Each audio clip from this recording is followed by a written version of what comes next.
విజయవాడ ప్రభుత్వ ఆసుపత్రి వద్ద ఉద్రిక్తత చోటు చేసుకుంది. వైద్యం అందించే క్రమంలో ఒక వ్యక్తి మృతి చెందడంతో మృతుని బంధువులు వైద్యులపై దాడి చేశారు. జరిగిన దాడి ఘటనకు నిరసనగా ప్రభుత్వ ఆసుపత్రిలో నేటి నుంచి జూనియర్ డాక్టర్లు సమ్మెకు పిలుపునిచ్చారు.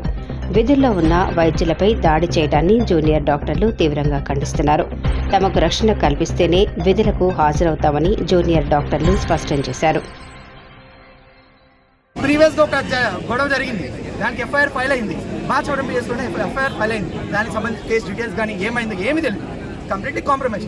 ప్రతి దాంట్లో ఏంటంటే కాంప్రమైజ్ చేసుకుంటూ పోతున్నారు. బికాస్ మేము స్టూడెంట్స్ ఇక్కడ అండ్ మోర్ ఓవర్ మేము ఇక్కడ నేషనల్ వైడ్ 5,000 ర్యాంక్ వచ్చి మెరిట్ స్కాలర్స్ ఇక్కడికి వచ్చిన వాళ్ళంతా ఇట్లా ఉన్నప్పుడు మేము మినిమం సెక్యూరిటీ మేము ఆశిస్తాం. ఆ సెక్యూరిటీ కూడా యూజ్ చేసుకోకుండా మేము ఏమైనా కంప్లైంట్ ఇవ్వడానికి వెళ్తే తిరిగి మా మీదే మీరు ఉండాల్సింది ఇక్కడే అన్నట్లుగా మాట్లాడుతుంటే మేము ఎలా చేస్తాం? ఎలా పాస్ అవుతాం?